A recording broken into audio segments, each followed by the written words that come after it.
बिस्मिल्लाहिर्रहमानिर्रहीम। अस्सलामु अलैकुम। मैं हूं आपका भाई अब्बास हमदानी। आप देख रहे हैं जाफरिया टीवी। आज का हमारा मौजूद गुफ्तगू है यतीम आले मोहम्मद। दोस्तों, सरकार अबू मोहम्मद अल अस्करी अलैहिस्सलाम हमारे शहंशाह ज़माना अजरल्लाहु फ़र्ज शरीफ के बाबा पाक से किसी ने दरियाफ्त किया कि यतीम किसे कहते हैं। इस पर फरमाया, जो यतीम अपने वालिद से जुदा हो जाए, इससे भी बड़ी एक यतीमी है। यानी जो शख्स इमाम ज़माना अजरल्लाहु फ़र्ज शरीफ से मुनक़ता हो जाए और वो अपने इमाम की तलाश में सरगर्दां हो और इन्हें न पा सके, और इसे ये भी मालूम ना हो कि जिस मसले में वो फंसा हुआ है इसके बारे में इसके इमाम ज़माना अलैहिस्सलाम का हुक्म क्या है। फरमाया, जो हमारे शियों में से हमारे इल्म के आलम हैं, इन्हें मालूम होना चाहिए कि ये शरीयत से नावाकिफ शिया और हमारे मुशाहिदे और ज़ियारत से महरूम मौलाई एक यतीम की तरह इनकी गोद में है।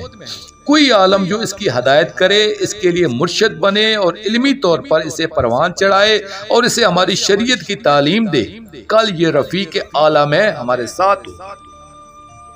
बकौल जज़री रफ़ीक आला अम्बिया ख़ास की एक जमात है जो अम्बिया अलैहिस्सलाम में से आला दर्जे पर फायज है और वो इल्लीन में आला मकाम पर रहते हैं।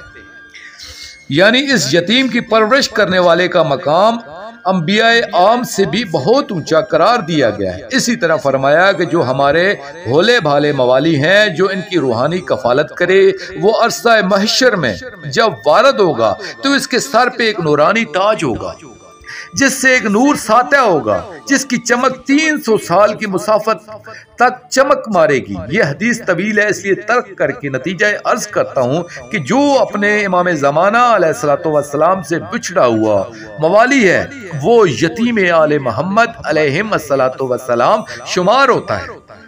यतीमी की जो इकसाम बयान हुई है, इसमें है कि जो चौपायों में से वो यतीम होता है जिसकी माँ मर जाए, परिंदों में से वो यतीम शुमार होता है कि जिसके दोनों माँ बाप मर जाएं, और इंसानों में वो यतीम होता है जिसका बाप कबल अज बलूग मर जाए, और रूहानी तौर पर यतीम वो होता है जिसका इमाम ज़माना अलैहिस्सलाम गायब हो जाए।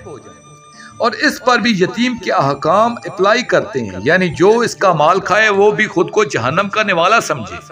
और इसी तरह का हुक्म है कि यतीम को ना डराओ, इस पर गुस्सा मत करो, इसके सर पे शफकत से हाथ फेरना गुनाहों का इज़ाला व कुफारा होता है।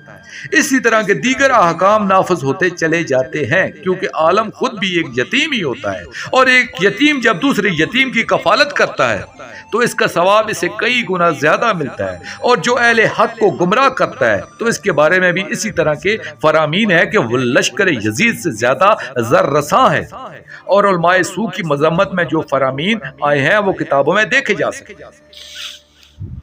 मेरे दोस्तों, मेरे कहने का मकसद यह है कि हमारे शहंशाह ज़माना अजरल्लाहु फ़र्ज शरीफ का इस्म मुबारक असल अजरल्लाहु फ़र्ज शरीफ इसी हैसियत को पेश करता है कि वो हमारे अज़ल से मुरब्बी भी हैं, इसलिए वो भी हमारे रब हैं, और वो इस दुनिया में भी हमारे मुरब्बी हैं, इसलिए वो रब्बुल अर्ज़ भी हैं, और यही कब्र और हशर के मुरब्बी हैं, और यही हमारा मुब्दा है, और यही हमारे मुंतहा भी हैं। हमारे लिए माँ बाप भी यही जुनाब है, इसलिए हमारे सारे मामलात इन्हीं से वाबस्ता है।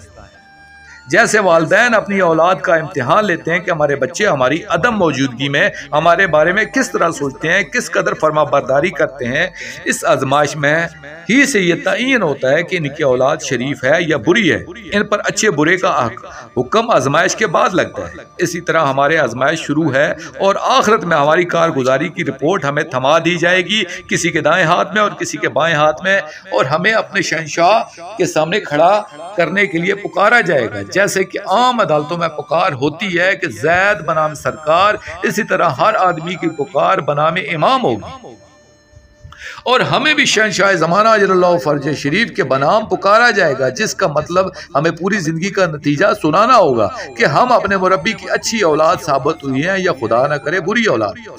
मौला न करे कहीं हम आग तो नहीं हो गए, क्योंकि आम आग के बारे में है कि वो भी देवस की तरह जन्नत की खुशबू को न पा सकेगा। तो अपने असल वह अब से यानी वालिद हकीकी से जो आग करार पाएगा, इसका अंजाम क्या होगा, इसका तो यहाँ सोचा भी नहीं जा सकता। आखिर में एक बात अर्ज करूंगा कि नेक औलाद को खालक ने हुक्म दिया है कि वालिदैन के हक में दुआ करें, तो हमारा भी ये हक बनता है कि हम सारे मिलकर दुआ करें कि हमारे शहंशाह ज़माना अजरल्लाहु फर्ज शरीफ के अजदाद ताहिरीन अलैहिस्सलातु वस्सलाम का जल्दी इंतकाम हो। दोस्तों, ये बात ज़हन में रखना चाहिए कि जब वालिदैन दुखी और गमज़दा हों तो इनके हक में दुआ करना वाजिब नहीं, औजब होता है। और हमारे शहंशाह ज़माना अजरल्लाहु फर्ज शरीफ सदियों से पर्दा गैबत में आंसू बहा रहे हैं, और इनके हक में दुआ करना चाहिए कि इनके गम जल्दी ख़त्म हो, इनकी अबदी मुसरतों का दौरा जल्दी आए, और इनके अजदाद ताहिरीन सलवातुल्लाह अलैहिम अजमईन का जल्दी इंतकाम हो, इनका घर अतर ऐसा आबाद हो कि फिर कभी मसाइब की हवा ऐसे ना लगे। आमीन या रब्बिल आलमीन।